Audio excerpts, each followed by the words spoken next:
देखो इंटरव्यू वगैरह के चक्कर में मैं तुम्हारा वक्त बर्बाद करना नहीं चाहता। और मैं एक बात मैं तो पहले ही क्लियर कर दूं, ये फेक लेंस के साथ स्क्रिप्टेड वीडियोस बनाना मेरी आदत नहीं है। मैं वही बोलता हूँ जो मैं देखता हूँ, महसूस करता हूँ या समझता हूँ। और हो सकता है जो बात मैं आज करने वाला हूँ वो तुम्हें थोड़ी कड़वी लगे, थोड़ी नहीं, हो सकता ज्यादा भी लग सकती है।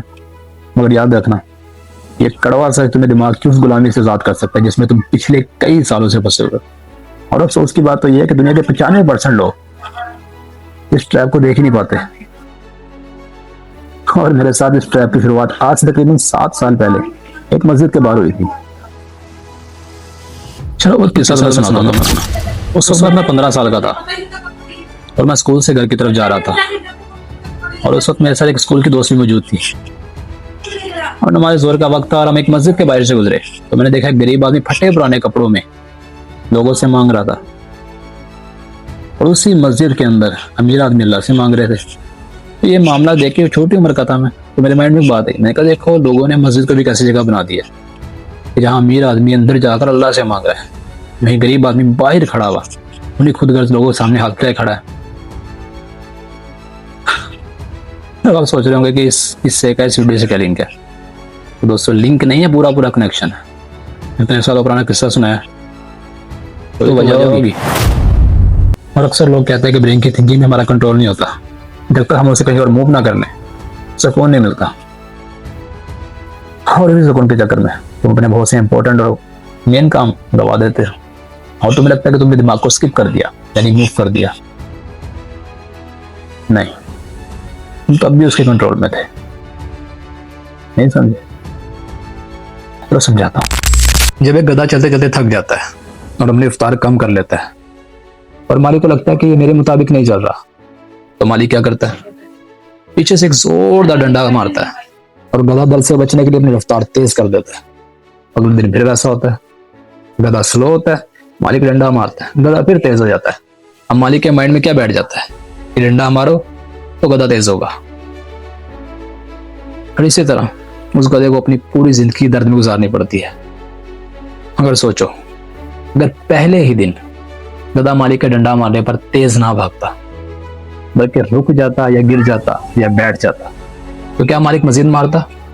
नहीं, वो डर जाता, वो सहम जाता। अगर मजीद मारा तो गधा किसी काम का नहीं रहेगा।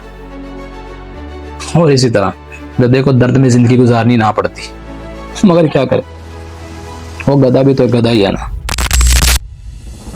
और मैं तुम्हें एक बात बताऊं, ये कहानी ना तो किसी गधे की थी ना ही गधे के मालिक की। इस कहानी में गधे तुम हो और वो मालिक तुम्हारा दिमाग। और अब तुम सोच रहे होगे तेरे दिमाग में कौन सा डंडा मारता है? तो इंसान है।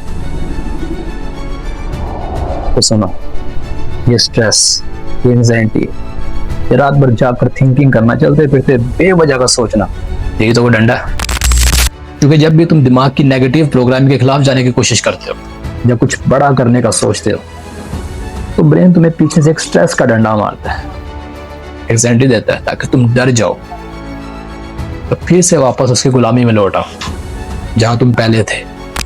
और तुम सुकून की तलाश में उसकी हर एक बात मान लेते हो, बिल्कुल उस गधे की तरह जो डंडे के डर से तेज भागता है। मगर सच तो ये है कि तुम अपने ही दिमाग से हारे हुए हो, तो दुनिया से कैसे जी सकते हो? तुम्हारा सबसे बड़ा दुश्मन बाहर नहीं बल्कि तुम्हारे अंदर मौजूद होता है। मगर अफसोस, तुम उस दुश्मन को कभी पहचान नहीं पाते और अपने आसपास के लोगों से लड़ते हो। और ये नेगेटिव ब्रेन तुम्हारी आने वाली खुशियों का गला भी तोड़ देता है।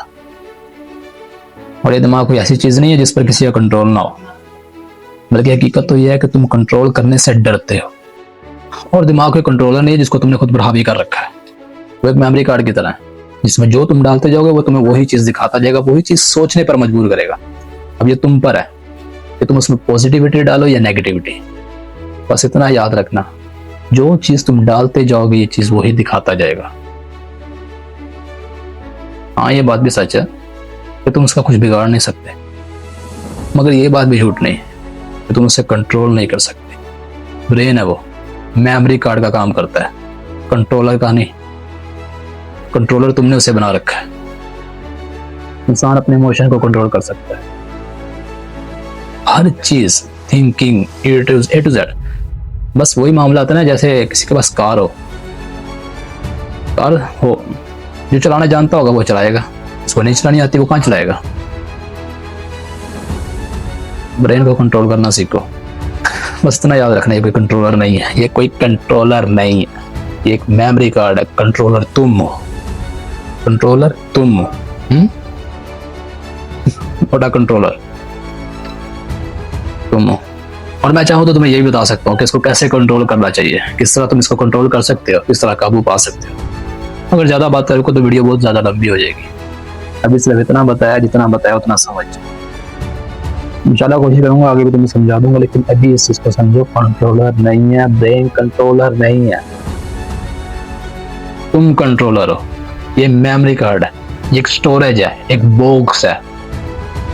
कंट्रोलर तुम हो, और अफसोस कंट्रोल तुमने इसके हाथ में दे रखा है। यार अब जो तुम्हारा दिल करे। बाकी चलो, वीडियो अच्छी लगी हो तो कुछ मत करो, बस बात पर अमल कर लो। खैर मिलते हैं नेक्स्ट वीडियो में।